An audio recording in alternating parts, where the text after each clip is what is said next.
নমস্কার, আমি গুরু মোহন দাস। আমরা বিষ খাই না, কিন্তু বিষ আমরা তৈরি করে ফেলি। বিষ কোথা থেকে তৈরি হয়?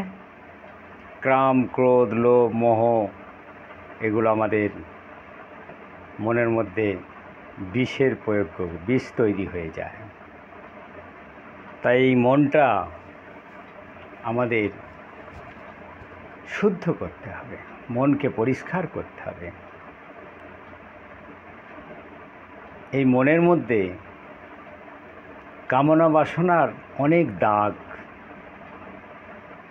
আর এই বাসনা থেকেই আমাদের যত রোগ ব্যাধি, অশান্তি, জীবনটা যেন একদম ছারখার হয়ে যায়।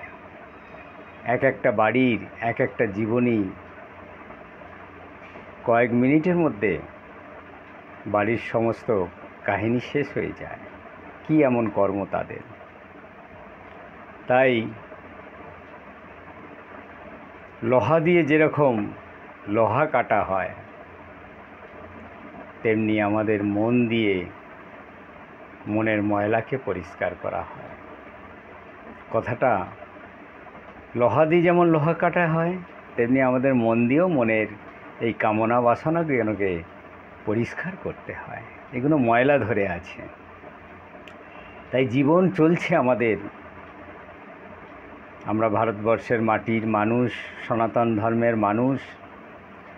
আমরা মুখে বলি এই সাধুসঙ্গ করছি, কিন্তু মনের ভেতর থেকে তো আমার বাসনা এখনো যায় না, কামনা যায় না। সংসারের প্রতি আপনার আসক্তি পুরোপুরি হয়ে রয়েছে। সংসার থেকে বাঁচতে হবে। সংসার করো, সংসারের মধ্যে দিয়েই ভগবানকে লাভ করা যায়। তাই জানতে হবে কিভাবে সংসারের মধ্যে থেকে ভগবানকে লাভ করলে এবং আমাদের এই তীর্থস্থান করা যায়, লীলাকে দর্শন করা যায়, ভগবানকেও পাওয়া যায়। তাই পরের জন্ম যাতে তোমার জন্মটা ভালো হয় এই পৃথিবীতে, তার জন্য কিছু করতে হবে। ভগবান তোমাকে খাইয়ে দেবে না, ভগবান তোমাকে পৌঁছে দেবে। তার উদাহরণ একটি দিচ্ছি। একটি শিশু তার মায়ের কোলে তার মা ভাত তরকারি সবজি দিয়ে চটকে চটকে তার মুখের মধ্যে ঢুকিয়ে দিচ্ছে। আপনি বলুন তো, সেই বাচ্চাটি যদি ভাতটি না গিলে তার মা কি জোর করে খাওয়াতে পারবে? কখনোই পারবে না। ঠিক তেমনি সেই রূপ ভগবান আমাদেরকে তোমার মুখের কাছে জগিয়ে দিয়েছে, তোমায় খেতে হবে, মনের মধ্যে আনতে হবে। তাই বাস্তব জীবন চোখের সামনে কত কি ঘটে, তুমি যা কর্ম করবে তাই ফল তোমাকে পেতে হবে। তাই এখন এই মাসটি, বছরের এই মাসটির উপরে বহু মানুষের বিপদ যাচ্ছে। কারো হাত ভাঙছে, কারো পা ভাঙছে, কারো স্ট্রোক হচ্ছে, কেউ কালা জাদু করছে, কেউ মানুষকে বিভ্রান্ত করে মানুষের মনের গতি ঘুরিয়ে দিচ্ছে। মানুষ ঠিক থাকতে পারছে না, মানুষ বড় কষ্টের মধ্যে থাকছে। কলিযুগের মানুষ কবে হবে মানুষ, কবে ভক্তি পাবে, ভগবানকে ডাকবে? দেখো, একটা ছোট্ট গল্প বলি। গল্প নয়, আমার চোখের সামনে দেখা। একটি মেয়ে লোকের বাড়িতে কাজ করে, করে তার দুটি সন্তানকে মানুষ করছেন। তার স্বামী রাজমিস্ত্রির কাজ করে। তো তার বড় ছেলের বিবাহ দিয়েছেন। তো আজকালকার মেয়েরা অনেকগুলো ছেলের সঙ্গে ভালোবাসা করে, তার মধ্যে বেছে নেবে কোনটা তার স্বামী হবে, কার সঙ্গে সারাটা জীবন কাটানো যাবে। বেছে বিয়ে করেন। বিয়ে করার পরে আবার ভুল করলেন, আবার দ্বিতীয় প্রেমিতাকে টানতে থাকেন। এই দুটানার মধ্যে জীবনটাকে নষ্ট করে। তাই দৃশ্যটা দেখছেন তো, সেই তার বড় ছেলে একটি বিবাহ করেছেন, সে মেয়েটি 8 মাসের অন্তঃসত্ত্বা, বাপের বাড়িতে থাকে মেয়েটি। কিন্তু এই ছেলেটি শ্বশুর বাড়ি গেলেন, যে বললে এই অবস্থা তুমি এখানে থাকবে না, বাড়িতে চলো।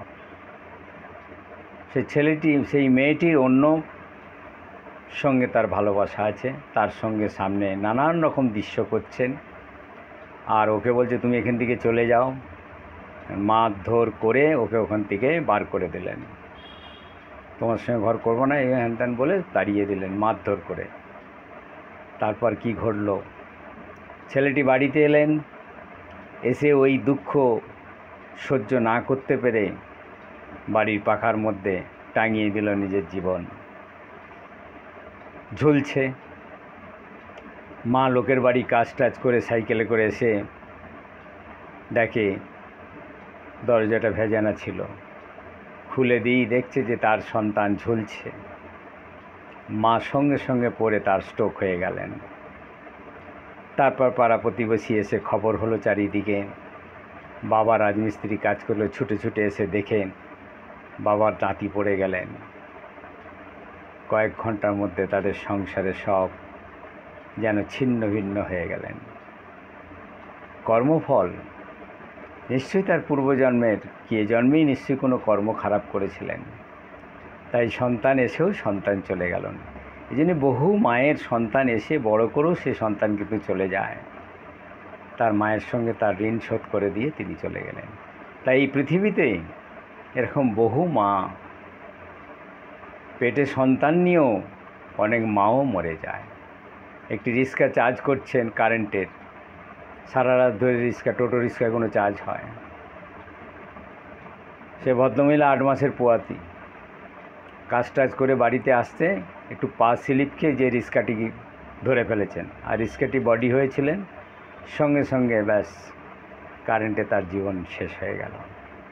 এইগুলি হচ্ছে আমাদের জীবনের কামনা বাসনা, পাপ, নরক, কাকে কখন বাজে কথা বলে দিলাম, অভিশাপ দিয়ে দিলেন। তাই অভিশাপ থেকে মুক্তি হওয়ার জন্যে মাকে ডাকো, আদ্যা মাকে ডাকো। মা সবার মধ্যে বিরাজ করেন। তোমাদের সংসারে সকলের মঙ্গল হোক। মানুষ চিনতে শিখুন, সাধু সঙ্গ করো, তীর্থস্থান করো, সংসারে ভালো কিছুর জন্যে রাস্তার কুকুরকে একটু খাবার খাওয়াও,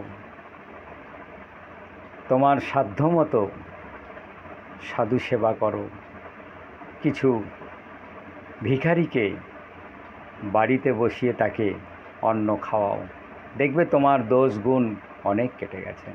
ভগবান তোমাদের সকলের মঙ্গল করবেন। আজ এই পর্যন্ত, নমস্কার।